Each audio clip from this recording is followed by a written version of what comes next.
speaking from Nigeria, and the title of my presentation is Deploying Nanotechnology for Sustainable Energy Transition in Nigeria. I'll repeat it again, Deploying Nanotechnology for Sustainable Energy Transition in Nigeria.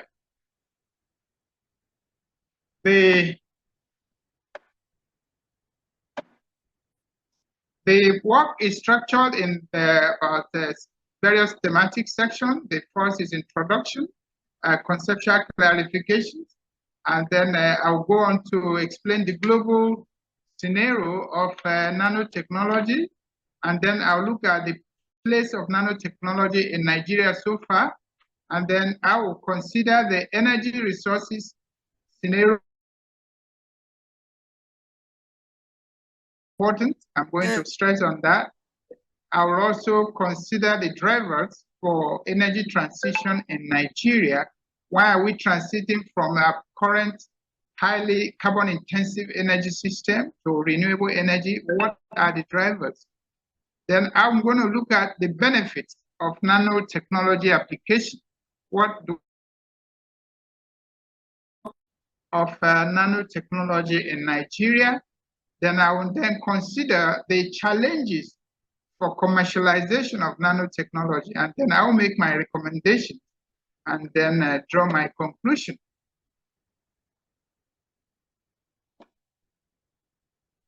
Well, it's important to, by way of introduction, to explain that nanotechnology cannot be defined by way of one size fits all, because nanotechnology cuts across several disciplines ranging from engineering, medicine, social sciences, and it is important to understand that the mixture of these sectors and the interplay of nano molecules for transition and production of nano products make up what we call nanotechnology in a very synergized way. By that, I mean that nanotechnology is an interdisciplinary area of research which covers science, engineering, medicine, including social science, with focus on application of molecular studies and its application for the development of materials and structures in different sectors. The application of nano in energy is a boost in the current demand for just energy transition in Nigeria. I want to say this because Nigeria is highly carbon-intensive, energy dependent country, and there has been a desire by the federal government of Nigeria to move away from this highly carbon-intensive energy system that is, that has negative impacts on human beings, negative impacts on the environment. And so, introduction of nanotechnology would to enhance efficiency in the energy uptake and the diversity of energy would be a good thing, it would be a win-win for the country. This is because nanotechnology can create and transform molecules, atoms, carbon, and other gases for sustainable energy uses. Despite the clamor for a just energy transition, nanotechnology has not been adequately applied in Nigeria because of lack of awareness, and because of lack of political will, and because of lack of sensitization. The objective of this paper is to examine the legal and regulatory framework that will contribute to deepening the nanotechnology uptake. I found out that a highly dependent energy country such as ours, it is difficult to transit, it is difficult to experiment because of the cost of experimentation, the cost of transitioning. And so all of this will be examined in this paper, the need and the benefit of exploring the usefulness of nanotechnology to increase diversity of energy uptake and the sustainability of the existing energy regime. I identified many advantages and disadvantages in the course of this work, and then I will commend that Nigeria should deepen or even experiment nanotechnology. So I'll have to go to the next slide now. Let's look at conceptual clarification. You know, for a speaker with a legal background, it is not easy to look at this subject that has a lot of scientific and technological disposition. So I started by what we call conceptual clarification. What is nanotechnology? Nanotechnology, which is an engineering and science that transform molecules and atoms into useful and efficient products. Atom is something we know. It can be minute, it can be large, it can be micro, it can be macro. Nano creates and uses studies and materials at nanoscale. And it is said that 1 nanometer is about 1 billion meter. 1 nanometer is equivalent to 1 billion meter. Nanomaterial occur in DNAs and proteins and viruses and carbons. And that is why it is important for the energy sector to see how we can transform the carbon, the molecular carbon, into useful materials that will promote our energy transition plan. Example, a graphene of nano is very light material, but several times stronger than a steel. I'm sure we know what steel is, used for iron. A little graphene of nano is light, but stronger than steel. That means if nano is introduced at commercial level, it will help even in investment in construction industry, in energy industries, and all of that. Well, deployment is to deepen. When I say deployment, I mean to commercialize it. Even in Nigeria, it's ambitious to talk about commercialization because we don't have even one concrete nano project in Nigeria. So what we'll be talking about, experimenting it, you know, trying to look at the pilot stage, and then thereafter, we can now talk about commercialization. Then sustainable energy means energy that meets Sustainable Development Goal 7. Energy that is clean, energy that is free from negative externalities such as pollution, environmental degradation, and health hazard. That is what we mean by sustainable energy. Energy that is endurable, that is useful. Now, the concept of just transition. Just transition means a transition from carbon-intensive energy resources to a more sustainable energy uptake. A transition that considers the equity, the people first, people-centered. A transition that is equitable, a transition that is social, a transition that, while looking at energy poverty, also considers the impact of climate change on the environment. That is what we mean by just transition in the terms of Nigeria's definition. Now let's look at the global outlook of nanotechnology. It is important that while some countries, particularly developing countries, are still coming up trying to understand what nanotechnology is all about, a lot of countries have deepened their investment, innovation in nano. And it is important that we draw lessons from some of them. That's why we need to look at the global outlook. Today, the global nano market size hit about 10 billion in 2022 and over 38 billion in 2023. That's a huge market. That's a huge market for industries and commercial companies. For instance, the Asia Pacific market gained more due to high population and cheap labor, accounting for 35% of the global market in 2022, followed by Europe due to high industrialization and the electronic market.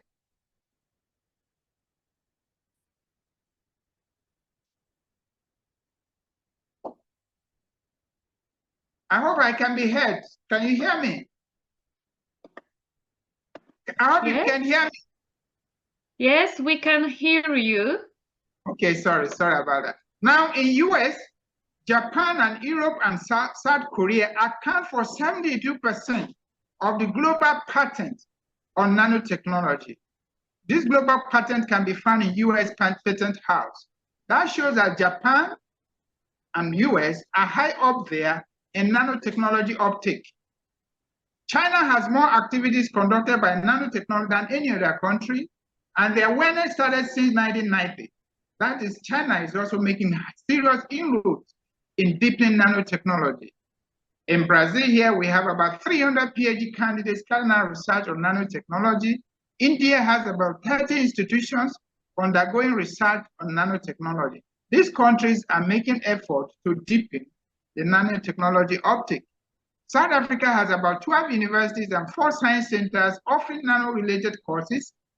And by so doing, they are also getting to be aware about the benefits of nanotechnology. In US has established National Nanotechnology Development Initiative since 1999 with increased competition from other countries. Thailand founded their nanotechnology institution with 2 billion.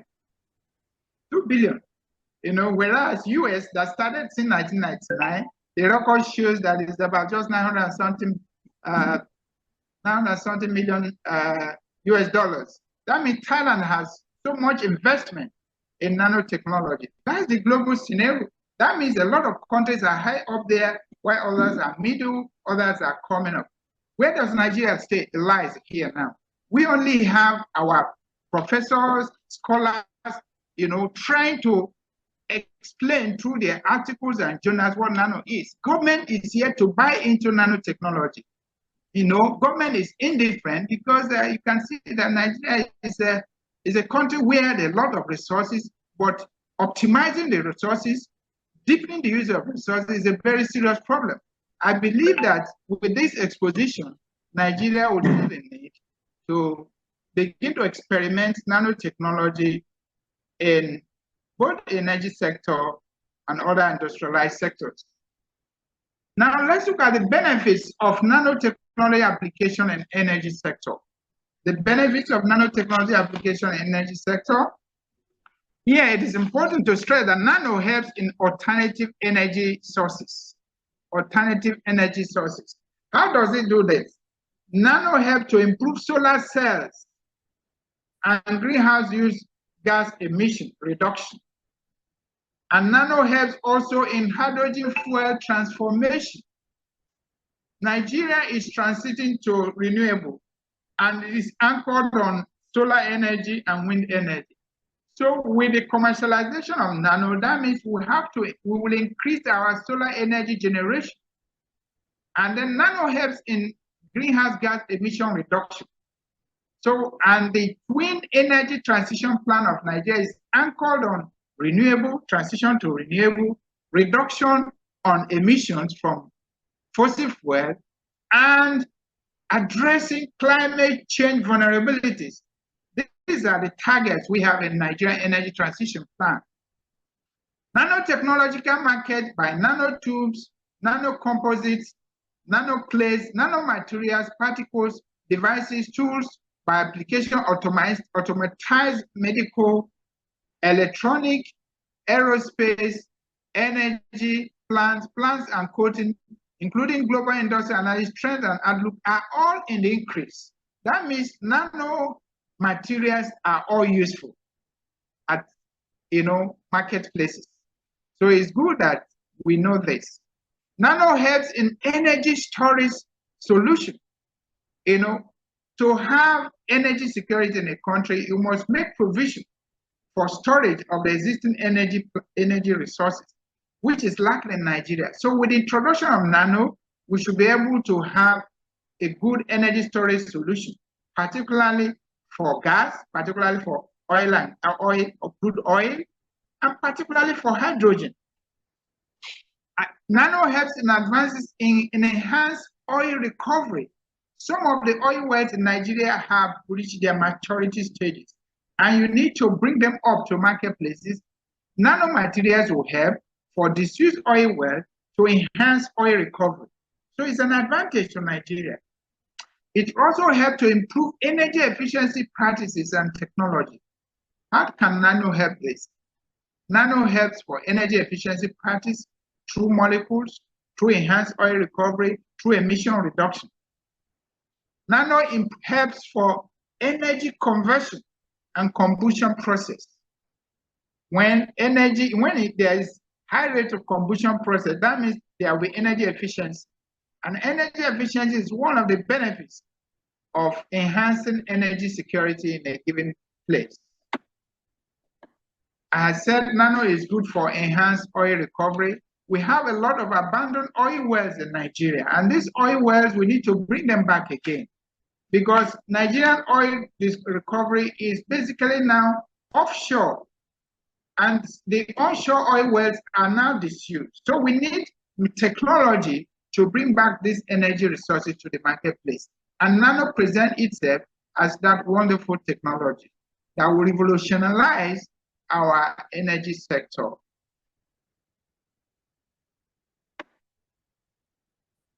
Now, Nigerian energy scenario. It is important to know the Nigerian energy scenario.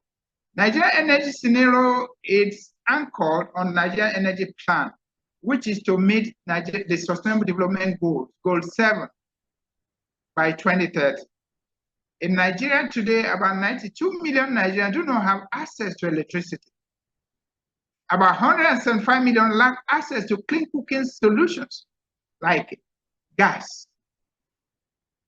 The supply of petroleum product has been at best epileptic because the refineries are not functioning. Today, Nigeria depends on one private sector-led refinery, Dangote refineries. And there have been politics between Dangote and the federal government.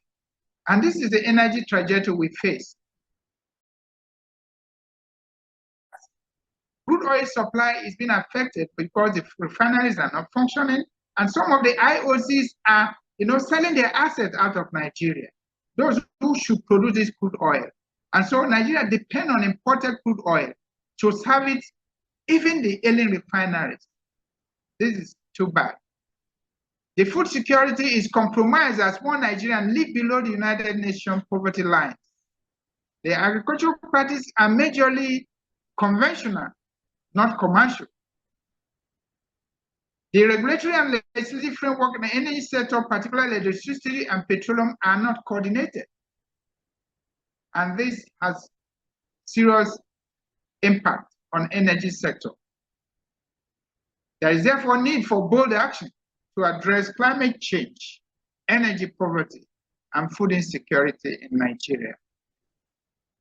We believe that with nano, there will be enhanced energy recovery, there will be energy efficiency, there will be more combustion of energy storage.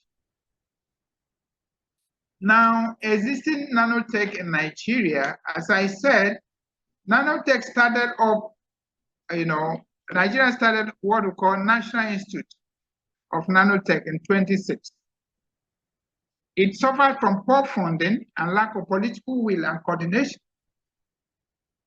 The only thing we can say about nanotechnology is that Nigerian scholars such as yours truly and others, we decided to open up the benefit of nano through our write-ups and articles. That's what we can say about nano.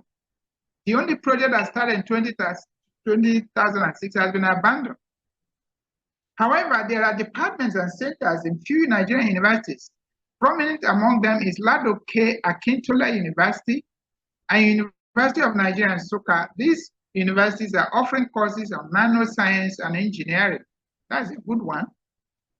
There are also about 71 Nigerian institutions researching on nanotechnology in collaboration with foreign countries. And all of these things are just at pilot stage, trying to see what research can bring up. There are nanotechnological patents. There are no nanotechnological patents of Nigerian origin in US Patent Office. But whereas South Africa, which is our neighbor here, has about 23 patents between 2016 and 2020 in US. So summarily, nanotechnology is still not even up to pilot stage. It's still at the research stage, and we need to do something.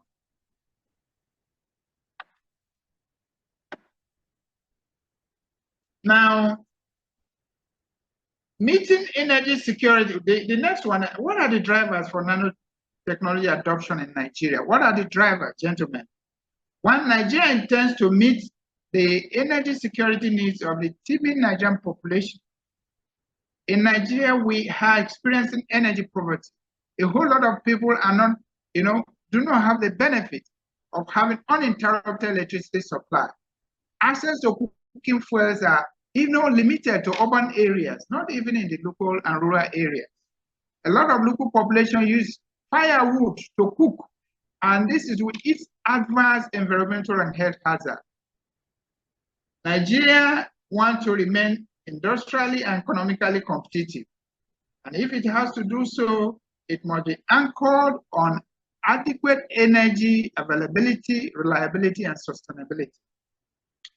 There must be reduction in energy costs. Today, it is difficult to fuel your vehicle from 1 kilometer. You spend the unit price for pump price of petroleum product is more than 1,000 Nigerian naira, which is about how many US dollars? It's just $5 US, which is too high for an average civil servant or public service servant to reach, to make up. So Nigerian energy situation is an abject situation. There is need to promote food security through enhanced agricultural practices anchored on reliable energy. That is to say, the food security situation in Nigeria cannot be met without adequate access to sustainable energy. We have a large population and a growing digital economy, which will leverage on nanotechnology to enhance availability of food, access to energy, and access to industrialization. Today, gas flare commercialization programs will be an elixir for the adoption of nano, because nano can help to beat down the emission from flared gas. The adoption of electricity vehicle, which is being experimented in Nigeria, is also another driver for the use of nanotechnology. I've talked about the high cost of pump price of petroleum product, which means that there is need to diversify from petroleum to all renewable energy. And this diversification will be anchored on a commercial adoption of nanotechnology. It's one thing to experiment, it's one thing to research, but there are challenges as well in Nigeria. Nigeria is a peculiar country, energy rich, but citizens energy poor. There is monolithic economy based on oil and gas, and transition to renewable has been very uncoordinated, posing a whole lot of challenges to the innovations and the need to adopt other nanotechnology. There is lack of awareness and education. If not, I'm a professor of law researching. A whole lot of some of my colleagues in the university, they don't know what is nanotechnology. Even the government officials, they don't know what is nanotechnology. So there must be awareness and education. We must have to stress on this. Perhaps the National University Commission of Nigeria can be asked to introduce a course on nanotechnology. And that's going to be one of my recommendations here. We have inadequate human capacity to talk about this. Without knowledge, how can you develop it? So we need to develop capacity. Tailor our science and engineering courses to nano. That way we can develop capacity. There is high cost of retrofitting and acquiring new infrastructure. A lot of infrastructures are fossil fuel dependent. To retrofit them to suit nano is going to be cost intensive, and we need to address this.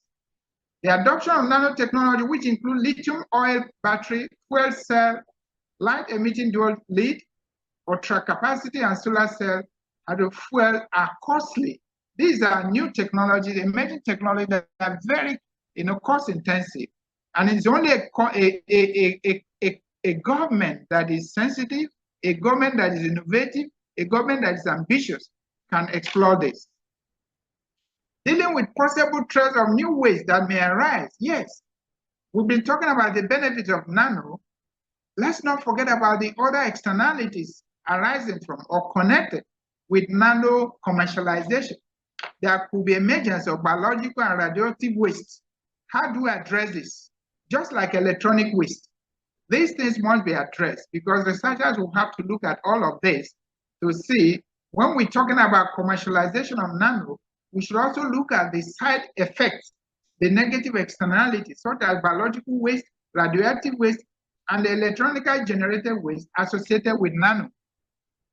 Now we are aware about no coordinated legislative and regulatory framework. As I speak, there is no law backing nanotechnology adoption in Nigeria. There is no law. Even the policy is not being coordinated because there is lack of political will in Nigeria to fund nano projects, nano research.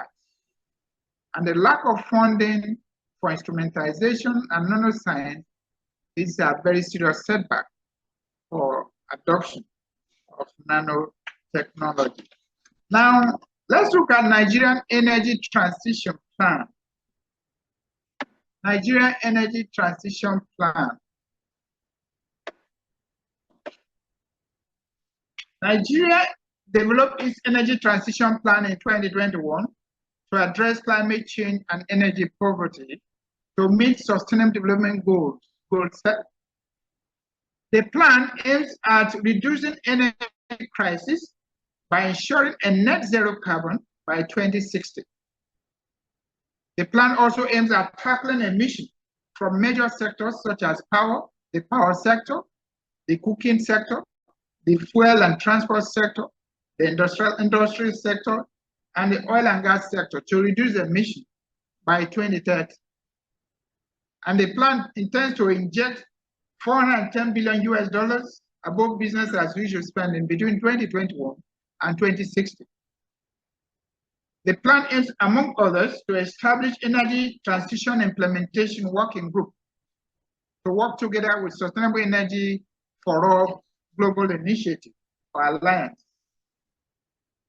The Energy Transition Plan has so far supported a lot of projects such as on-grid renewable energy, solar power energy, and the Nigerian gas flare commercialization program.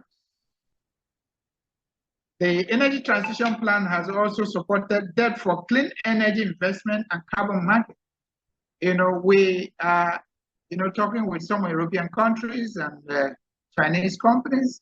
For Nigerian huge debt, they come to Nigeria to sponsor a clean energy project so that they can write off our debts. That's not a bad way if it can be monitored and coordinated. So sadly, less than 2% of global investment in renewable has gone to Africa, making it impossible to achieve energy access and net zero target. Conference of the Parties of 27 agreed that developed countries will have to inject some funds to meet the vulnerabilities of developing countries in meeting their climate change target. But sadly, in Africa, we have only had 22% of global investment, and this is against the Just Energy Transition. The Just Energy Transition Plan envisaged a global energy transition plan that tackles social inequity, poverty, and sustainable energy. So something has to be done here, particularly from the developed world, to meet the agreement, the Paris Agreement 215, as also expires in COP 27 on climate change. Africa, through African Union, announced African Just and Affordable Energy Transition Initiative, which was launched in 2027 to bring about 300 million Africans out of energy poverty and to have access to affordable energy with about 300 million to use clean cooking fuels, while it hopes to deepen renewable energy take by 2%. So Africa is also transitioning from highly carbon-intensive energy to sustainable energy through the launch of this African Energy Transition Plan in 2027. Now, my recommendations, from all I have said, I've come to recommend that effective policy, legislative and regulatory intervention are the way to go. If we must commercialize, if we must deepen our uptake on nanotechnology, it must be backed up by policy, and the policy must be backed up by law. For now, there is no one in Nigeria, and I recommend that we come up with legislation to back up with the research that is ongoing in nanotechnology uptake. Then there must be need for collaboration with industries and all the countries, developed countries. There must be collaboration, exchange of studies between Nigeria and other countries, those countries who are high up there in the nanotechnology uptake, will transfer a lot of knowledge and expertise to Nigeria. That way, we can help to deepen our uptake in nanotechnology. Now, there's the need for optimization of existing research and development centers in universities. We need to optimize them, we need to fund them, we need to bring their research to the marketplace. There must be what we call town and research. That is, the society and the research must meet together. Because if the research are not brought to the marketplace, it's of no moment. So we need to utilize, we need to optimize various researches going on in this area. Above all, Nigerian government must show political will to move from fossil fuel dependent country to sustainable energy. Then this is anchored on early awareness, education, advocacy, for this to succeed. Increased advocacy is important. There must be workshops and conferences on nano. Conclusion. My conclusion is that nanotechnology is another sector that will revolutionize world energy scenarios by 21st century or before the end of 21st century, and Nigeria should not lag behind. Nigeria has a growing digitalized population and research community. It is important that we optimize and leverage on the various research